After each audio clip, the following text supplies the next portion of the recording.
Aleluia. Bom dia, irmãos, a graça e a paz do Senhor Jesus, amém? Quantos estão felizes nessa manhã, diga amém. Se você está cheio do Espírito Santo, diga glória a Deus. Alguém pode dizer aleluia? Diga assim, Deus é justo e faz o pecador justo. Fala assim, eu sou justiça de Deus em Cristo Jesus. Amém? Nunca se esqueça que você é justiça de Deus em Cristo Jesus. Sobre a sua vida não há culpa, não há acusação, não há condenação, e nada e nem ninguém absolutamente poderá te separar do amor de Deus. Você é muito amado por Deus, amém? Glória a Deus. Eu sinto muito honrado, muito feliz poder estar aqui com os irmãos nessa manhã tão abençoada de domingo. Grandes coisas o Senhor tem feito por nós, né? Por isso nós estamos alegres. Sinto muito honrado de estar aqui com o pastor Márcio, ter a oportunidade de ministrar nessa igreja tão abençoada. Nós tivemos um primeiro culto aqui, eu não sei quanto aos irmãos, né, que estavam aqui, mas eu fui muito abençoado, muito tocado por Deus. Me sinto assim extremamente privilegiado em poder ministrar aos irmãos aqui nessa manhã. Eu sou pastor da Igreja Videira lá em Uberlândia, em Minas Gerais, né? O pastor Márcio perguntou de mineiro, tem mineiro aqui? Levanta a mão os mineiros. Gente, Deus, tem muito mineiro, né? Mas eu, na realidade, eu sou goiano. Sou natural de Goiânia. Tem uns goianos aqui também? Mas come piqui?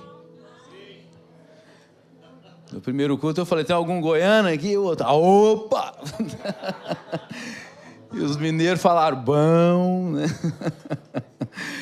Eu sou goiano, mas há 10 anos eu fui enviado pelo pastor Aloísio lá para Uberlândia para dar início à igreja lá, né, praticamente. Nós assumimos o trabalho lá, éramos uma célula com 19 membros, a nossa igreja. Hoje nós somos uma igreja grande, né? Nós somos lá entre adolescentes, jovens e adultos, nós somos em torno de 2.500 membros, mais 1.500 crianças que participam das células paralelas às células de adultos. Então nós somos uma igreja lá de em torno de uns 4.000 membros. Uma igreja muito abençoada. Nós formamos também, nesse período, a Vinha Triângulo Mineiro. Então, além de pastorear a igreja local em Uberlândia, nós plantamos mais 15 igrejas na região do Triângulo Mineiro. Nas maiores cidades lá, todas nós plantamos a igreja já. Nós plantamos também a igreja lá em Kampala, em Uganda. Então, nós ficamos responsáveis pela plantação do projeto, né, da igreja lá em Uganda. Então, hoje nós temos uma igreja muito abençoada lá na África, né, em Uganda, e uma igreja já independente financeiramente, uma grande bênção.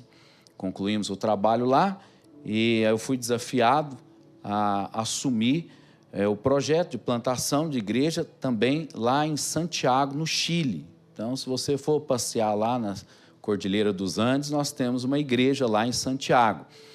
E assumi também o trabalho, o desafio de plantar a igreja lá na Bolívia, lá em Santa Cruz de la Sierra.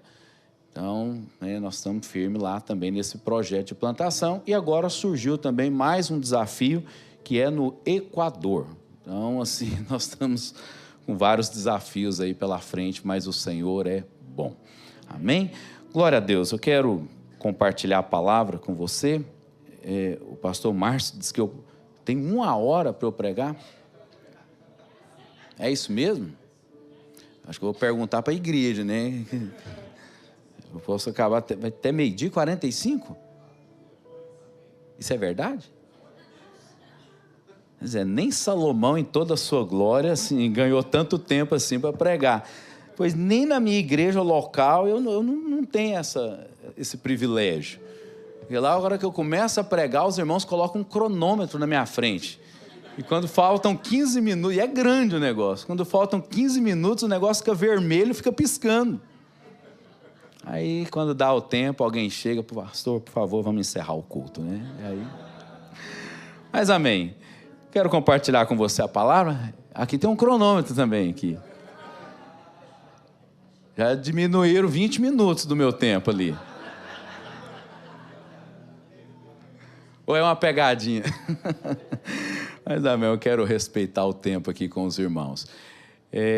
Pastor Márcio me falou que vocês estão num período de jejum como igreja, e antes vocês estavam compartilhando uma série de palavras sobre a família. Eu não quero fugir do tema qual vocês já estavam inseridos aí, e eu quero compartilhar também sobre a família, né?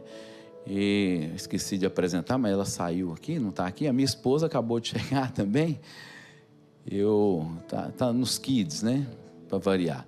Eu sou marido da pastora Fabiana, lá de Uberlândia, né? Alguma irmã conhece a pastora Fabiana? Então, assim, ela é conhecida aí no meio das irmãs, né? Eu deixei de ser o pastor Rafael e virei... Eu vou falar, quem é você? Não, eu sou o pastor Rafael, tá? Ah, tá. Onde você pastoreia? Na videira de Uberlândia. Ah, você é o marido da pastora Fabiana? Em alguns lugares eu sou conhecido como o marido da pastora Fabiana. Amém. Agora ela chega aqui. Mas eu quero compartilhar a respeito da família, sobre como proteger a sua família dos ataques do inimigo. Eu quero ler um texto que está lá em 1 Samuel, capítulo 30, verso 1. Cadê o meu midianita? Está lá? Da mídia? Aleluia. Projetou. Vamos ler a palavra do Senhor. 1 Samuel, capítulo 30, verso 1. Que diz que sucedeu, pois, que chegando Davi e os seus homens ao terceiro dia a Ziclague, já os amalequitas tinham dado com ímpeto contra Ossu e Ziclague, e a esta ferido e queimado. Verso 2. Tinham levado cativas as mulheres que lá se achavam, porém a ninguém mataram, nem pequenos nem grandes. Então somente os levaram consigo e foram seu caminho. Davi e os seus homens vieram à cidade e ei-la queimada, e suas mulheres, seus filhos e suas filhas eram levados cativos.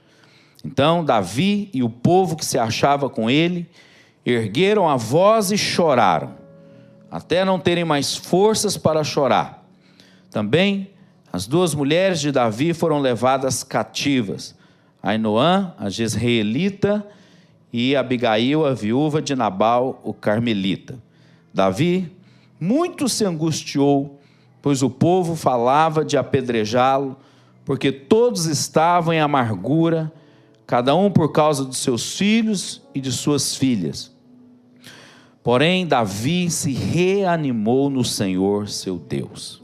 Verso 17. Feriu-os Davi desde o crepúsculo vespertino até a tarde do dia seguinte. Nenhum deles escapou, senão só 400 moços que, montados em camelos, fugiram. Assim, Davi salvou tudo quanto haviam tomado os amalequitas. Também salvou suas duas mulheres. Não lhes faltou coisa alguma, nem pequena nem grande, nem os filhos, nem as filhas, nem o despojo, nada do que lhes haviam tomado. Tudo Davi tornou a trazer. Feche os seus olhos, vamos ter uma palavra de oração. Pai, nós te louvamos, nós bendizemos o seu nome, porque o Senhor é bom, o Senhor é fiel, fiel é a tua palavra e digna de toda aceitação. Nessa hora nós queremos declarar que o teu Espírito tem total liberdade, total legalidade para mover, para agir no nosso meio. Fala conosco, ministra aos nossos corações, não permita que nós venhamos sair deste lugar da mesma maneira ao qual nós entramos, mas que possamos sair daqui alimentados no nosso espírito, nutridos pela tua palavra, em o nome de Jesus. Amém, irmãos, eu quero compartilhar com você a respeito desse texto, o qual nós acabamos de ler, onde fala... ela chegou aqui, está aqui a minha digníssima esposa, a pastora Fabiana, fica de pé, por favor, para todos conhecerem a minha coroa. Obrigado. As pessoas normalmente não acreditam que eu consegui casar com ela, mas ela apaixonou em mim primeiro. Mas nesse texto ao qual nós lemos aqui, ele fala a respeito de algo que aconteceu com Davi, com seus homens, onde eles saíram para uma guerra, para uma batalha, e Davi levou o seu exército, e quando eles retornaram dessa batalha, o que aconteceu foi que os inimigos, os amalequitas, eles tinham entrado, invadido a cidade, e eles sequestraram as esposas dos homens, os filhos, colocaram fogo nas casas, queimaram a cidade. E quando Davi ele retornou com os seus homens, esse foi o cenário ao qual eles encontraram. Encontraram as casas queimadas, tudo destruído, a cidade arruinada.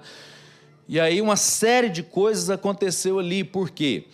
Porque aqueles homens, nesse momento, eles assim, simplesmente entraram meio que em desespero, né? Ficaram meio que atormentados, né? E com razão, porque quem que quando chega em casa, encontra a casa destruída, arrebentada, os filhos foram levados, sequestrados, a esposa também, enfim, tudo foi destruído. Esses homens, eles ficaram assim meio que em desespero naquele momento.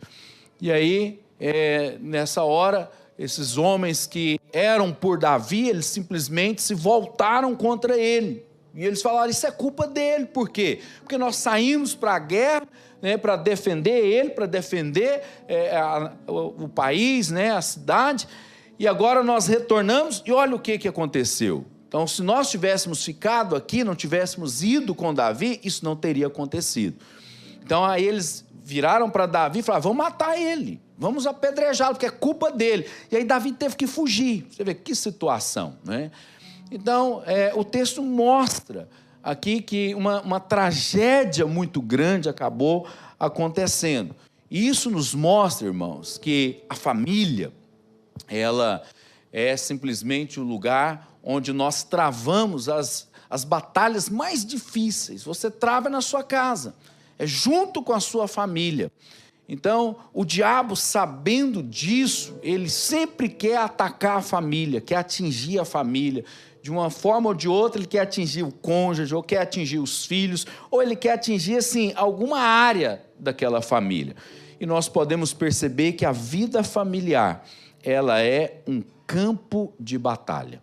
Normalmente, nós travamos mais batalhas do que diversão na nossa casa, na nossa família. Então, isso tudo acontece porque há uma orquestração do mal contra a família. Diariamente, as nossas famílias são atacadas. O inimigo, ele quer destruir a nossa casa, quer destruir a nossa família. Por quê? Porque a Bíblia fala que o diabo, lá em João 10, né, capítulo 10, no verso 10, que o ladrão, né, o diabo, ele vem para roubar, matar e destruir. Então essa é a função do diabo. Ele tem uma missão muito clara, muito bem definida. E o diabo não brinca de ser diabo. Os demônios não estão brincando de ser demônios. Então eles sabem o que eles querem fazer contra a nossa família, contra a nossa casa. E é triste, porque, infelizmente, muitos casais, muitas famílias, elas têm sido assim roubadas, têm sido saqueadas. Têm sido roubadas de que forma, pastor? Têm sido roubadas ali no primeiro amor, sabe? Têm sido roubadas ali no diálogo, na comunicação, né? Em muitas casas você percebe que não há um diálogo, não há comunicação, as pessoas não conversam.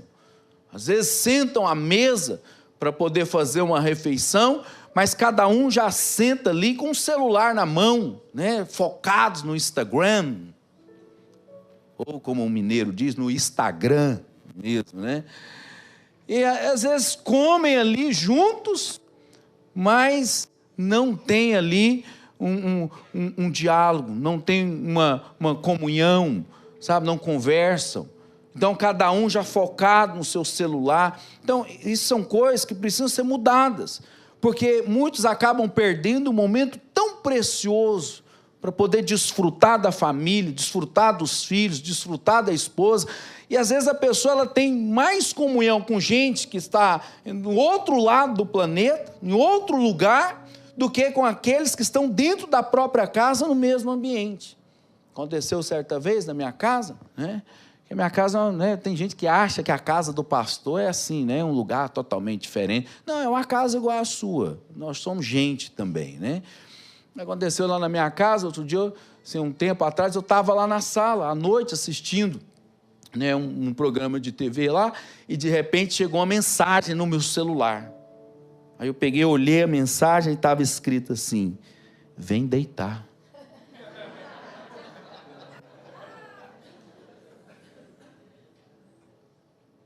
Aí eu falei, gente, não é possível. Aí eu fui com o celular lá no quarto. Eu falei, mas você mandou a mensagem. Nós estamos aqui na mesma casa. Você quer conversar comigo, né, por mensagem? Ela, não, porque eu não queria levantar para ir lá, achei mais prático. Eu falei, acho mais que seria mais romântico, né, eu ser conduzido pessoalmente até o nosso quarto, não por uma mensagem. Mas são pequenas coisas, que se a gente não posicionar, o que você acha que vai virar? O inimigo tem roubado o quê? Romantismo. Quantos são casados aqui? Levanta a mão bem alto. Então, glória a Deus, nós estamos aqui num culto de casais praticamente, né?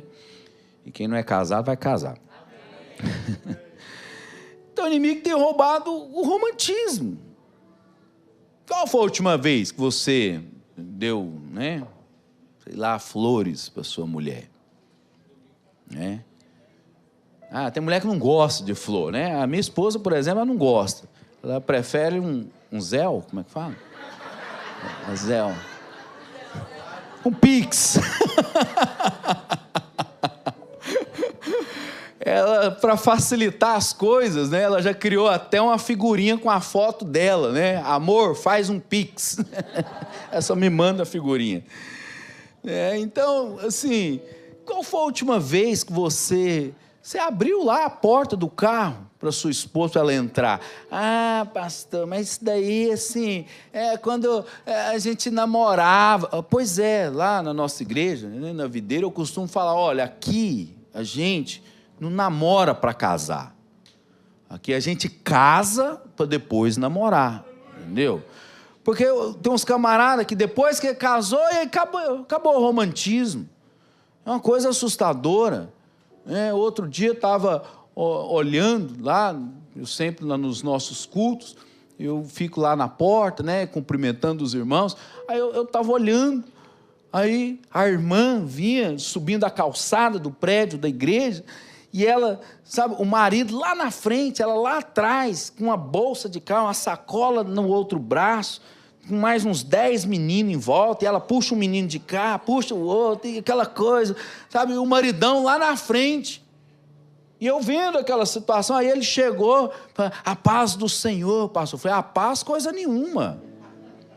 Eu falei, aquela lá não é sua esposa, sua família? Eu falei, como é que você vem na frente, larga todo mundo para trás, irmão? Volta lá, vai buscar a sua esposa, vai buscar os seus filhos, vai ajudar sua mulher a carregar aquela sacolaiada toda lá, né, conduzir o seu rebanho, né, para vir. Porque aqueles meninos lá é filho seu também. Ela não arrumou ele sozinho, não. Você ajudou a fazer, vai lá buscar. Irmão, ele voltou lá para buscar a esposa. Sabe, outro dia, assim, um absurdo. Acabou o culto, a gente lá conversando, o pessoal. Aí eu estava lá na porta, o irmão foi embora. Aí ele saiu, foi embora, passou um pouco, aí ele voltou me assustar. Aí o que foi, irmão? Pastor, esqueci minha mulher aqui no prédio. Como que alguém vai embora do culto e esquece a esposa no prédio? Falei, como, irmão? Ela estava conversando e eu saí aqui pensando, entrei no carro, falei, isso porque você e ela são um no Senhor. Imagina se não fosse. Aí ele, pastor, nem comenta nada com ela, porque senão vai entrar água no cabeçote lá em casa. Vai ter que entrar mesmo. Porque como é que pode? Como é que você vai embora e esquece a sua mulher? Né? Então, o diabo vai roubando o romantismo.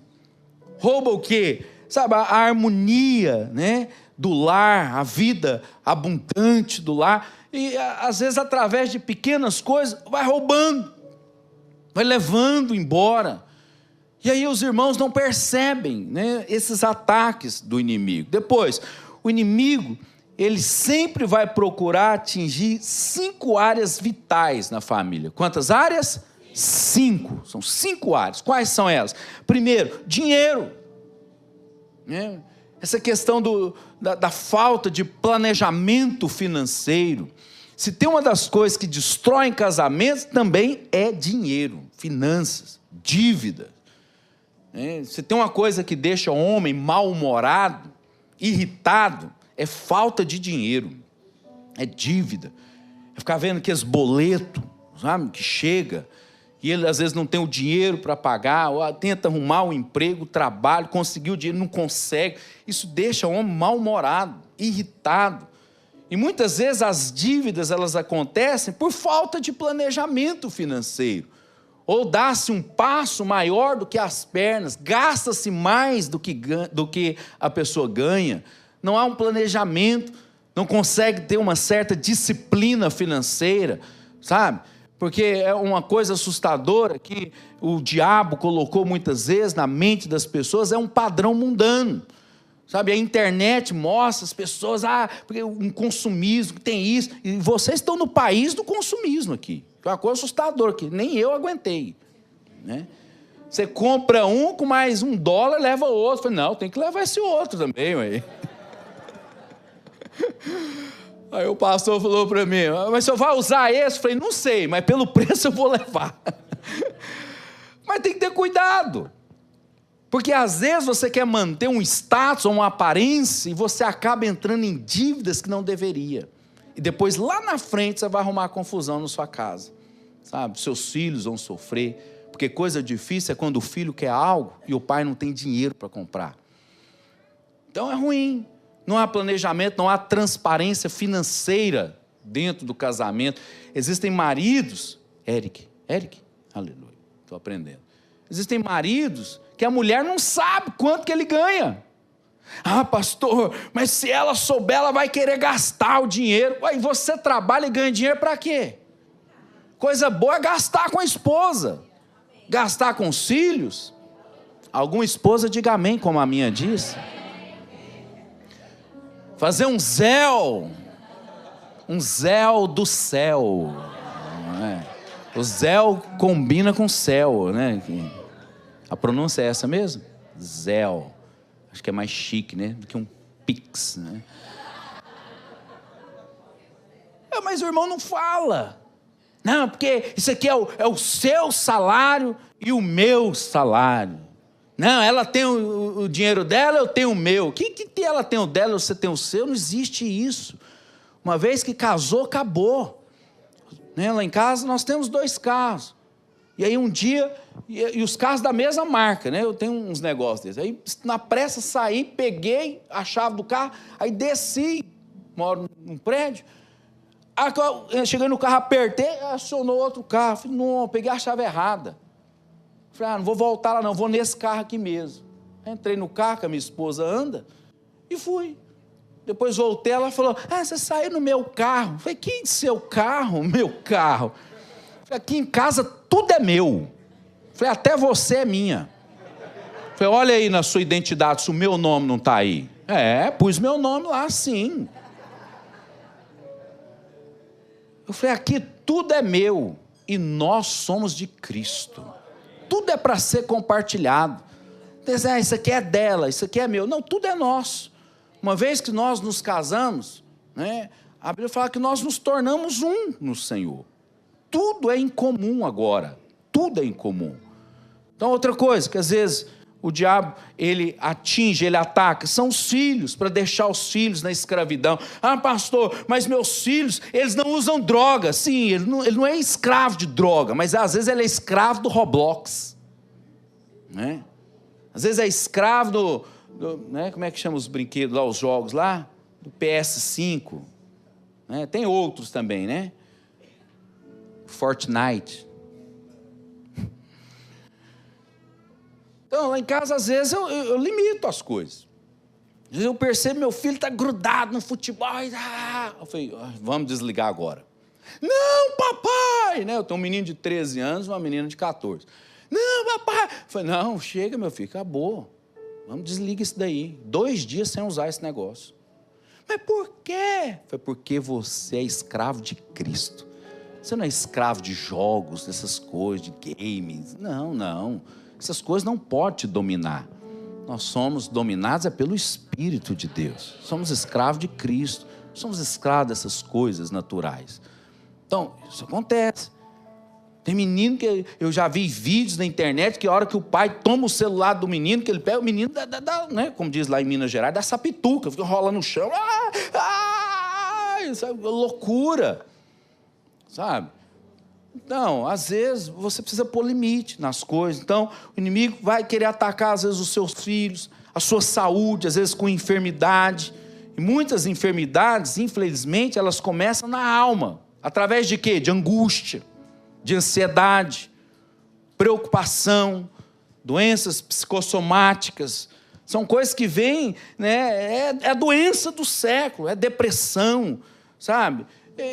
Você precisa posicionar contra essas coisas, porque senão, daqui um pouco, a sua família está completamente destruída.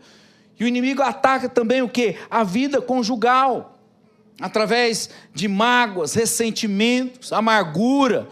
E às vezes acontece algo que você não perdoa, você fica chateado, você fica, sabe, guardando o ressentimento, e fica guardando e remoendo. O que é o ressentimento? É você sentir novamente, ressentir. Você fica sentindo aquela coisa ruim que aconteceu.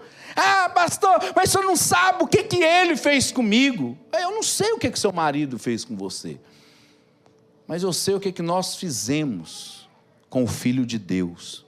Nós matamos o Filho de Deus por causa dos nossos pecados. No entanto, Ele nos perdoou. Por que nós também não perdoamos? Você precisa perdoar. Perdão para nós é um estilo de vida. Isso faz parte da nossa essência, do nosso ser. Sempre perdoar. Então, outra coisa que o inimigo ele atingiu são os relacionamentos, como eu falei para você. No caso de Davi, aqueles que eram por ele, agora queriam matar ele. Queriam apedrejar ele. E isso acontece muito, porque às vezes você está passando por um momento de luta, por dificuldade, ou até mesmo decepcionou alguém, e aí aqueles que eram por você, se tornaram contra você. O diabo faz muito isso, é mestre de colocar um contra o outro, sabe, lançar esse tipo de problema. Mas vamos avançar. Depois, por que a família de Davi, ela foi atacada? E por que a nossa família é atacada também? No caso aqui de Davi, o que aconteceu foi que o inimigo atacou pela falta de vigilância.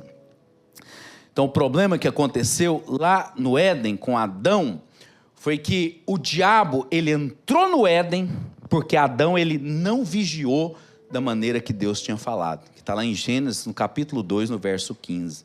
Ele não guardou o jardim. Sabia que a sua casa, a sua família é um jardim? Você como homem, como marido, você é o responsável por guardar esse jardim, por proteger o seu jardim. Sua casa é o seu jardim. No caso aqui de Davi, eles não vigiaram. Saíram todos para a guerra, todos foram para a batalha e deixaram a cidade desguarnecida. A cidade ficou lá, assim, completamente desprotegida. E eu vou te dizer algo, querido. Olha, cônjuges que não vigiam, o que vai acontecer é que o casamento vai caminhar na direção do perigo. Você precisa vigiar a sua casa. Você precisa guardar o seu jardim, proteger a sua esposa, proteger os seus filhos. Meu filho de 13 anos, eu tenho ensinado para ele. Então, quando eu vou viajar, eu falo para ele, eu chamo ele no canto, isso desde pequeno eu faço isso. Eu falo para ele, olha, papai está saindo de viagem. Aqui nessa casa tem 2 homens, eu sou o homem dessa casa. Depois de mim é você, rapaz. E aqui é o seguinte, na minha ausência, você vai proteger a sua mãe e a sua irmã. Aí ele ficava me olhando, desde pequenininho ele era assim, você protege elas. Foi, enquanto eu estou aqui, eu protejo a sua mãe, protejo a sua irmã e protejo você. Protejo todo mundo. Na minha ausência, você vai proteger sua mãe e sua irmã. E é o seguinte, eu estou saindo, na hora que eu voltar, se eu souber que você não protegeu a sua mãe, não protegeu a sua irmã, o negócio vai ficar ruim para você, cara. Mas se você proteger sua mãe e sua irmã, e fizer isso muito bem feito, você vai ter recompensa. Ele cresceu ouvindo isso, aprendendo isso. E eu falo para ele, porque os homens, aí ele fala, protege as mulheres. Eu falei, é isso aí. E aí, eu saio para viajar, para ficar fora alguns dias, a minha esposa, ela gosta muito de correr, então a gente vira e mexe, a gente corre, só que ela gosta de correr de madrugada. E lá na nossa cidade tem um parque muito grande, você dá a volta nesse parque, são 5 quilômetros. E ela levanta ali por volta de 4h30, o parque abre às 5 da manhã, ela vai para dar uma volta, 6 horas, a gente já está em casa com o café da manhã para os meninos irem para a escola. Pois quando eu viajo, esse menino levanta cedo e vai correr com a mãe dele.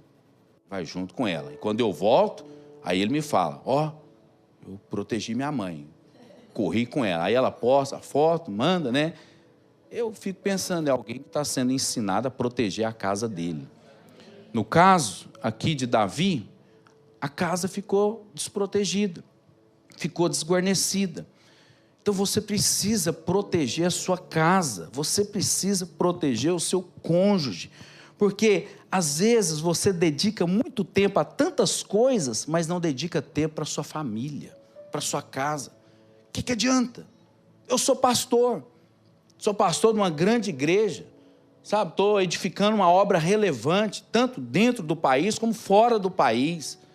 Mas se eu perder o meu casamento, eu perdi o ministério. Nem ser pastor não posso mais. A minha condição para ser pastor na videira é estar casado e muito bem casado. Agora, tem gente que cuida mais dos de fora do que dos da casa. Você arruma tempo, às vezes, para tomar café com um monte de gente. Igual eu estava vendo um pastor nosso, um pastor muito jóia na nossa igreja lá. Muito bacana, um cara que apacenta, tem um encargo, aquela coisa, e ele toma café com todo mundo, ele posta lá, tomando café com o discípulo tal, e isso e aquilo. E aí, outro dia eu falei para ele, irmão, deixa eu te falar uma coisa, você toma café com todo mundo, mas não vejo você tomar café com a sua mulher. Você não posta uma foto tomando um cafezinho com ela lá. Ou seja, tem muito prazer em estar com os discípulos. Mas onde está o prazer em estar com a esposa e com os filhos? Tem gente que dedica muito tempo para as coisas exteriores. Mas e as questões interiores da casa? Como é que fica? Tem gente que cuida mais dos de fora do que dos de dentro. Não pode ser assim. Nós somos uma igreja de vencedores.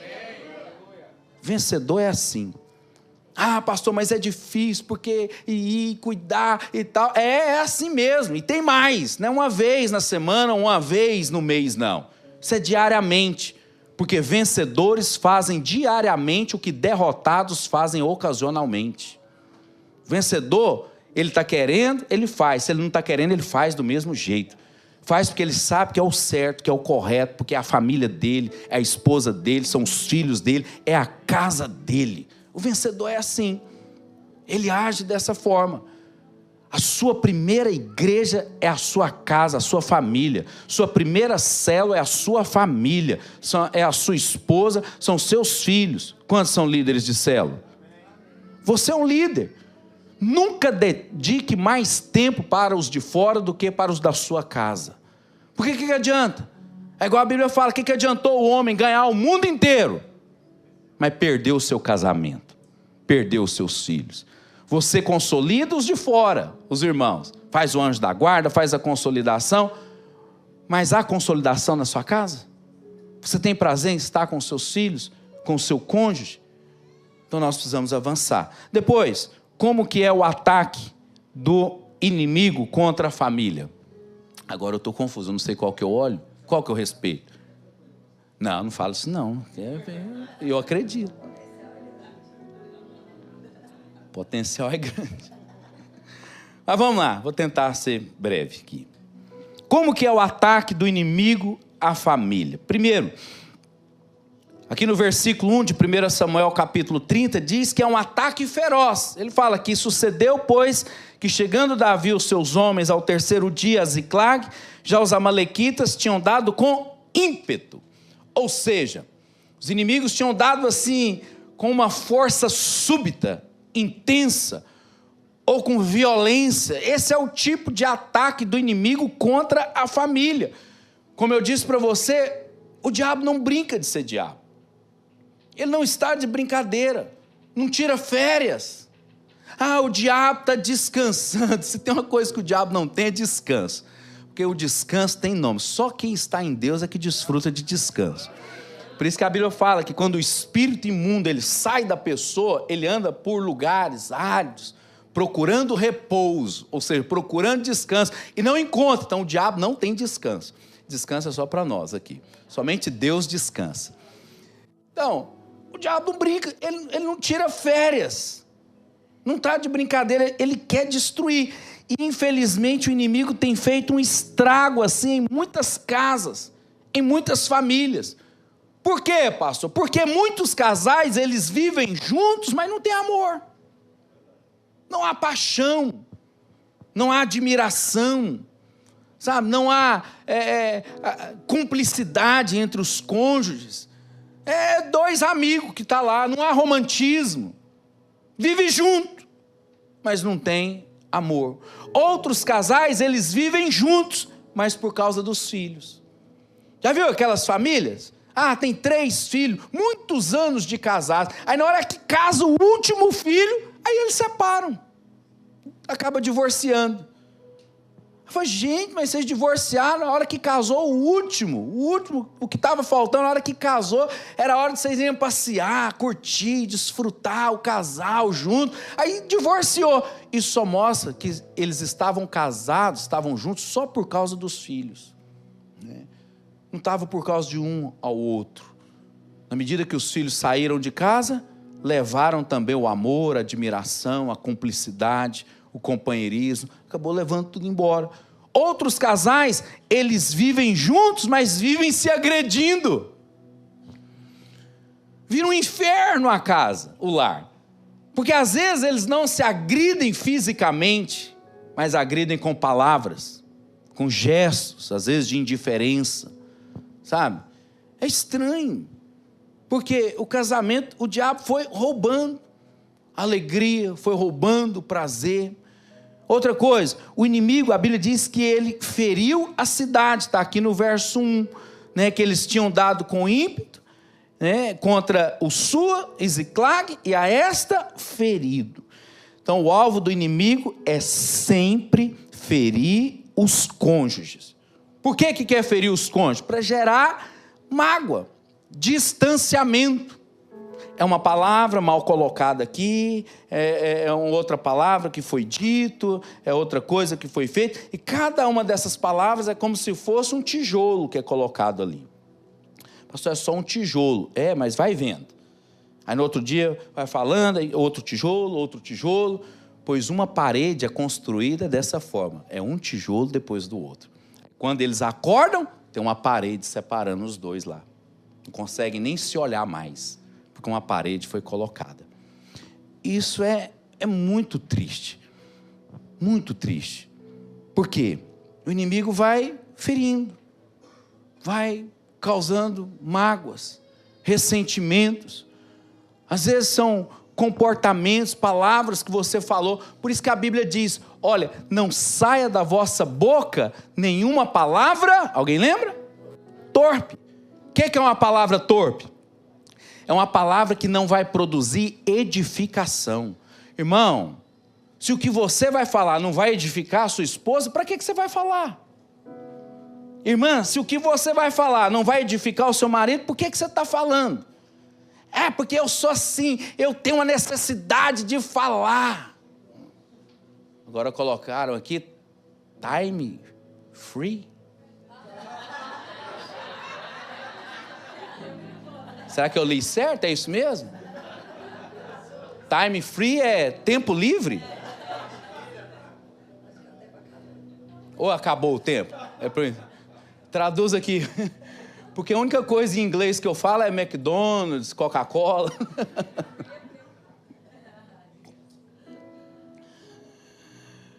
Mas vamos lá. Aí, eu tenho que falar, porque eu sou assim, eu tenho que falar. Oh, Deus, é preciso ter cuidado, porque às vezes o que você fala, a Bíblia diz o seguinte, que a vida e a morte estão no poder da língua. Sua palavra, ela pode construir ou ela pode destruir também. Então, antes de falar, avalia se o que você vai dizer vai edificar ou não. Outra coisa, o inimigo ele tentou destruir as famílias.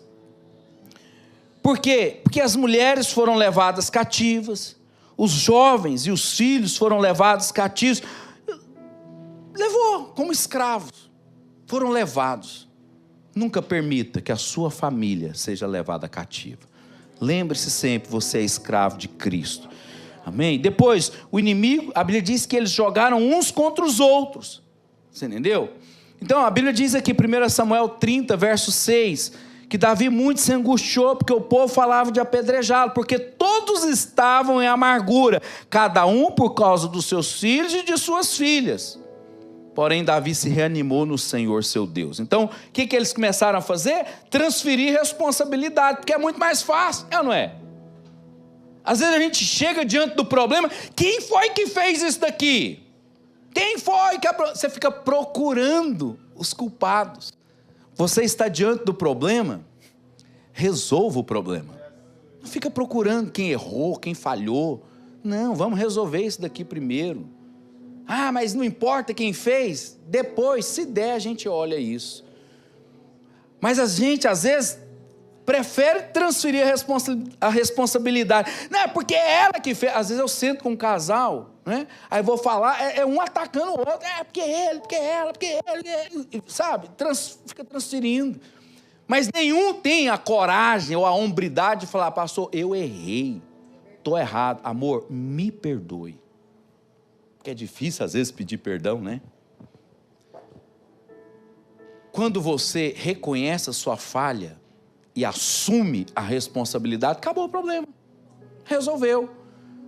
Mas a grande questão é que para você estar certo, você tem que provar que o outro está errado, e é aí que mora o problema, porque para provar que o outro está errado, nosso Deus, Jesus amado, vai dar trabalho demais. E depois o inimigo, a Bíblia diz no verso 16, que ele celebra as suas vitórias contra nós. 1 Samuel 30, verso 16, diz que, e descendo o guiou, e eis que estavam espalhados sobre toda a região, comendo, bebendo e fazendo festa. Irmão, sabe o que é isso aqui? O que acontece aqui no verso 16, é que antes disso, Davi foi orar e Deus falou para ele, vai atrás desses caras, vocês vão pegar eles. Vocês vão alcançar. Ah, mas eles fugiram, estão longe, lá no ribeiro de Besor. Aí Deus falou, vai que vocês vão pegar eles lá. E Davi foi com os homens, atrás dos amalequitas, os que tinham destruído a família, a cidade. E na hora que eles chegaram lá, junto ao ribeiro de Besor, onde os amalequitas estavam, essa foi a cena que eles viram. O que que os caras estavam fazendo? Comendo, bebendo, fazendo festa, um barbecue, fazendo um churrasco. Davi viu esses caras fazendo a festa lá. Sabe o que isso quer dizer para nós, queridos? É que infelizmente o diabo está fazendo festa na casa de muitos irmãos e eles não percebem. O diabo está lá fazendo festa, está comendo, bebendo, fazendo festa lá na sala da sua casa, arrumando confusão entre você, seu cônjuge, seus filhos, está destruindo seu casamento, destruindo a sua família, está fazendo uma festa lá, e você não percebe. Hoje é dia da gente se posicionar contra essas coisas, porque o inimigo ele zomba e ri quando a nossa casa ela é atingida. Pastor, mas o que eu devo fazer para restaurar a família? Para a gente encerrar. Primeira coisa, que no verso 4 fala que deve haver uma reação de inconformação com a situação. 1 Samuel 30, verso 4, a Bíblia diz que então Davi e o povo que se achava com ele ergueram a voz. Presta atenção, eles ergueram a voz ali também contra o inimigo. Hoje você que é marido precisa erguer a voz na sua casa, mas não é para gritar com a sua esposa, com os seus filhos, não. Porque às vezes você ergue a voz, mas ergue a voz para a pessoa errada. Erguer a voz para a esposa, o que vai adiantar? Erguer a voz para os filhos, o que vai resolver? Nada. Você tem que erguer a sua voz contra o inimigo que está fazendo bagunça lá, para se posicionar, é se levantar e falar: Satanás, a partir de hoje chega, acabou, não vai fazer bagunça aqui mais, sabe? Não aceita essa bagunça, não aceita essa confusão, não aceito isso, chega. Então você precisa se posicionar, porque há pessoas que são tão passivas, não reagem. Eu me lembro de um irmão, um discípulo, assim, era o cúmulo da passividade, porque eu falava com ele, né? A Fabiana lembra dele, eu falava: irmão, assim, tal, eu falava com ele, falei: e aí ele,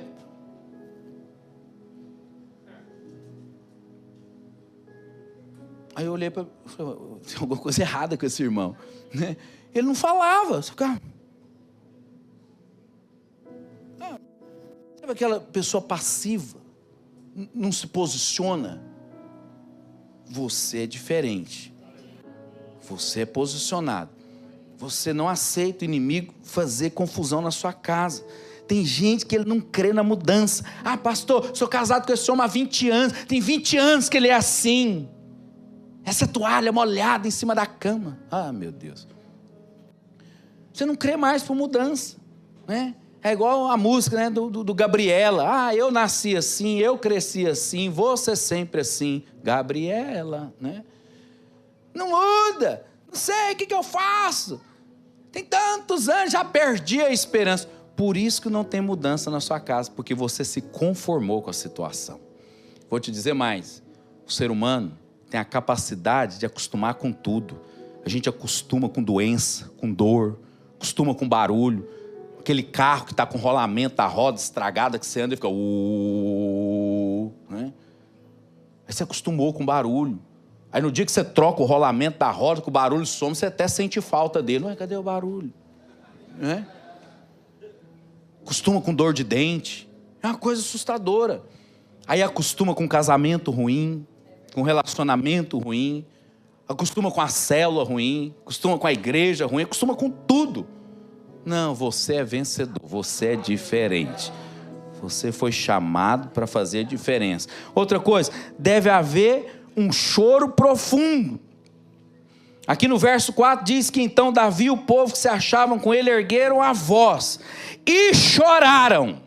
Mas não foi aquele chorinho assim, da lágrimazinha escolhida. Não foi esse tipo de choro que esses caras choraram, não. A Bíblia diz que eles choraram até não terem mais forças para chorar. Esse foi o choro que esses caras tiveram. Muitas pessoas, infelizmente, já perderam a capacidade de chorar. Mas é aquele choro que toca o coração de Deus, sabe? Aquele choro que toca o céu. Tem gente que chora, né? Não é choro, está choramingando. E olha, tem casais que infelizmente eles estão assim, perdendo de goleada, mas não choram diante de Deus por mudança, não chora por vitória. Não sei como é que você está, como é que está o seu casamento, mas qual foi a última vez que você chorou pela sua casa? Chorou pela sua esposa, pelo seu marido, pelos seus filhos? Talvez hoje é dia de você experimentar chorar pela sua casa. Pastor, mas eu não tenho nem mais força para chorar. Pois é, no verso 6 a Bíblia diz que nós devemos nos reanimar no Senhor. Porque talvez você foi tão atacado, tão atingido, que você nem força não tem mais. Pois hoje é dia de você ser reanimado no Senhor. A Bíblia diz aqui no verso 6 que Davi se angustiou muito porque o povo falava de apedrejar ele. porque todo mundo estava em amargura, cada um por causa dos seus filhos e de suas filhas. Porém, Davi se reanimou no Senhor. E olha, Davi ele não ficou magoado com Deus. Ele não ficou ressentido. Saí, fui lá, e olha aí o que aconteceu. Davi não correu de Deus. O que Davi fez? Ele correu para Deus, ele foi até o Senhor, e juntou no Senhor lá. Tem gente que ao invés dele aproximar, ele faz afastar. Irmão, tem hora que você tem que aproximar, você tem que estar junto. Mas o que ele vai falar? Existem momentos que só a sua presença é que vai fazer a diferença. Eu tenho um pastor, um colega de ministério muito querido, pastor da nossa igreja, lá no Paraná, lá em Londrina. Esse pastor enterrou 2 filhos lá. Teve um filho que nasceu, com 1 mês de vida morreu. Passou 5 meses, descobriram um tumor na cabeça do outro filho de 3 anos. E foi uma luta muito grande com esse menino, e depois de acho que 1 ano e meio o menino morreu. E eu fui lá para o velório. Cheguei, o que você fala para uma pessoa dessa? O que você vai falar? O cara sepultou 2 filhos. Estava lá com o outro, eu cheguei, ele veio e me abraçou. Ele falou assim, eu sabia que você ia vir. Foi isso que ele me falou. Eu estava te esperando. Eu falei, é mesmo? Ele falou, você vai me ajudar a enterrar mais um filho aqui. Eu falei, ainda bem que você veio. O que você fala para uma pessoa dessa? Não há palavras que consolam. Você só abraça e chora junto. Essa é a verdadeira igreja. Agora, o que me assusta é porque o ímpio, pastor Márcio, quando ele está com problema, o que o ímpio faz? O cara que não conhece a Deus. Ele fala assim, rapaz, esse negócio tá ruim, eu estou precisando ir para a igreja. Tem que ir para a igreja, precisando ir para a igreja, precisando orar, estou precisando ir para a igreja. Mas o crente, quando está com problema, é outra coisa. Ele fala, eu vou sair dessa igreja. Quem que entende? O ímpio com problema quer ir para a igreja. O crente, quando está com problema, ele quer sair da igreja. Como que pode uma situação dessa? Pois é, nesses momentos, você tem que correr para Deus. Davi não ficou magoado, chateado com Deus. Estava lá, olha aí. Porque é isso que o diabo faz na cabeça de muitos. Você é líder de célula, você é discipulador, e aí você cuida de muita gente. E aí na hora que as coisas erradas acontecem, o que muitos fazem? Estava lá, o que adiantou liderar célula? O que adiantou discipular? O que adiantou frequentar culto? Olha aí o que aconteceu. Adiantou e adianta muito. Porque o carro, quando está sem combustível, ele tem que ir no posto de gasolina para reabastecer. Isso aqui, é um posto de combustível celestial. Você vem para cá, sua fé é fortalecida. Você toma tanta pedrada lá fora, e agora nós estamos vivendo um período tão tenso aqui, sabe? Essa questão de documentação, esse é o momento que os irmãos precisam estar mais juntos, mais próximos, para orar uns pelos outros, para abraçar, para estarem juntos. E aí, por último, a Bíblia diz que eles, no verso 8, que ele buscou a Deus, Davi buscou a Deus em oração. 1 Samuel 30, verso 8 diz, que então consultou Davi ao Senhor, dizendo, perseguirei eu o bando, alcançá-lo-ei? E respondeu-lhe o Senhor, persegue-o, porque de fato o alcançarás, e tudo libertarás. Então, o que eu devo fazer? Eu vou me conformar? Vou aceitar passivamente a decretação da derrota? O que Davi fez diante da situação? O que todos nós devemos fazer. Ou seja, Davi ele mandou trazer a estola sacerdotal. Ou seja, Davi ele resolveu agir como um sacerdote antes de qualquer coisa. Ou seja, falou, eu vou orar. Está a situação aqui? Não sabemos o que fazer? Vamos orar. Ele orou. Irmão, como eu disse, estamos vivendo um tempo delicado aqui na América. É tempo de orar. Essa situação toda se resolve em oração. Como diz a minha mãe, ora que melhora. Ora, ora. É tempo de você reunir a sua família, juntar com a sua esposa, com seus filhos e orar ao Senhor.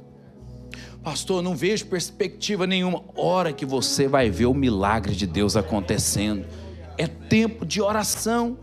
É tempo de buscar o Senhor, de restaurar esse altar de oração. E nós devemos agir com base nas promessas de Deus. Aqui no verso 9, a Bíblia diz que partiu, pois, Davi, ele e os 600 homens que com ele se achavam, e chegaram ao ribeiro de Besor, onde os retardatários ficaram. Ou seja, Davi orou primeiro e Deus falou com ele. Por isso que você tem que orar, porque quando você ora, Deus fala com você. Deus vai te dar estratégia, Deus vai te dar saída. Pastor, não tem saída. Deus vai criar uma para você. Mas o Senhor não vai te desamparar. Você não está sozinho, sua casa não está sozinha. Por isso que a Bíblia fala, Davi ele falava, olha, ainda que a minha mãe ou meu pai me abandonem, o Senhor me acolherá. A Bíblia diz que uns confiam em carros, outros confiam no Donald Trump, mas nós confiamos no Senhor. Nossa confiança não está em homens, não está em documentação. A nossa confiança está no Senhor. Por isso que a Bíblia diz, eu elevo os meus olhos para os montes, de onde me virá o socorro? O nosso socorro vem do Senhor. A Bíblia diz que Ele é o socorro bem presente em tempos de tribulação. O Senhor está com você. Ah, pastor, mas parece que Deus se esqueceu de mim. A Bíblia diz que ainda que uma mãe que amamenta o seu filho se esqueça dele, o Senhor, todavia, jamais se esquecerá de você. O Senhor está planejando coisas boas para você. E eu te digo mais, que quem vive pela fé vai pisar no terreno dos milagres. Deus nunca prometeu ausência de lutas, nunca. O Senhor mesmo falou, olha, no mundo vocês vão ter aflições, mas tenha bom ânimo. Sabe por que tem as lutas? Nós precisamos das lutas, porque se não tiver luta, não tem vitória. A vitória só vem depois da luta, depois da guerra. E sabe o que é mais precioso? É que no mundo espiritual, toda guerra tem despojo. Você nunca vai ver o povo de Deus que entrou, na palavra, que entrou numa guerra e saiu, sabe, mais pobre, prejudicado. Não, todos eles depois, no final, alcançaram despojo. Tem o despojo da guerra. Tem alguém passando por luta aqui? Quem está passando por muita luta?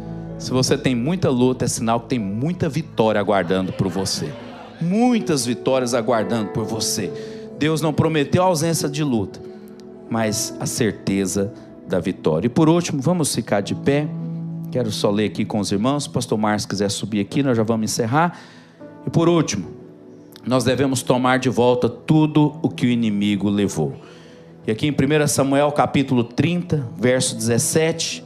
até o verso 20, a Bíblia diz o seguinte: que feriu-os Davi desde o crepúsculo vespertino até a tarde do dia seguinte, e nenhum deles escapou, senão só 400 moços que montados em camelos fugiram. Assim Davi salvou tudo quanto haviam tomado os amalequitas, também salvou as suas 2 mulheres. Não lhes faltou coisa alguma, nem pequena nem grande, nem os filhos, nem as filhas, e nem o despojo, nada do que lhes haviam tomado. Tudo Davi tornou a trazer. Também tomou Davi todas as ovelhas e o gado, e o levaram diante de Davi, e diziam: este é o despojo de Davi. Eu quero orar por você nesse momento. Se você está junto com a sua família, junto a sua família, sua esposa, seus filhos, como família nós vamos orar uns pelos outros, pela nossa casa, e declarar que nós somos guardados, somos protegidos pelo Senhor, e o inimigo não pode tocar na nossa casa, na nossa família. Amém? Ore pelo seu cônjuge, ore pelos seus filhos, ore pela sua casa, apresenta a sua família diante do Senhor. Pai, eu quero orar, ó Deus, por cada família aqui presente. Quero declarar sobre a vida dos meus irmãos a proteção do Senhor. Os anjos do Senhor estão acampados ao redor de cada um deles, para guardá-los, para protegê-los. para livrá-los de todo o mal. Guarda as nossas famílias, guarda a nossa casa, guarda os nossos filhos, guarda o nosso casamento. Senhor, nós repreendemos nessa hora todo espírito de briga, de intriga, de confusão, de contenda, todo espírito de separação, de divórcio, todo espírito de adultério. Nós lançamos por terra nessa hora e nós declaramos: e as nossas famílias são guardadas, são protegidas pelo Senhor. O inimigo não pode tocar na nossa casa, na nossa família. Somos um povo bendito, abençoado, ungido pelo Senhor. Pai, no nome de Jesus, eu quero declarar sobre a vida dos meus irmãos, sobre cada família, a paz do Senhor, a paz que excede todo entendimento, possa guardar os corações dos meus irmãos. Senhor, em nome de Jesus, nós declaramos,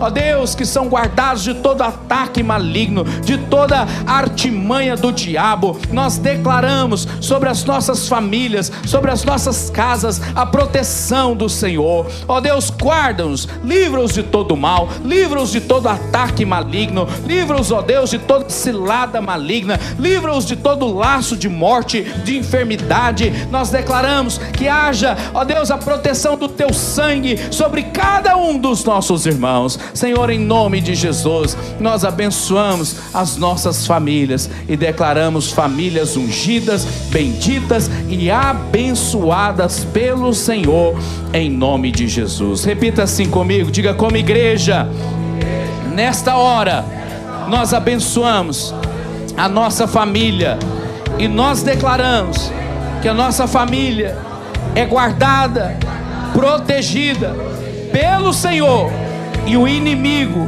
não pode tocar na nossa família.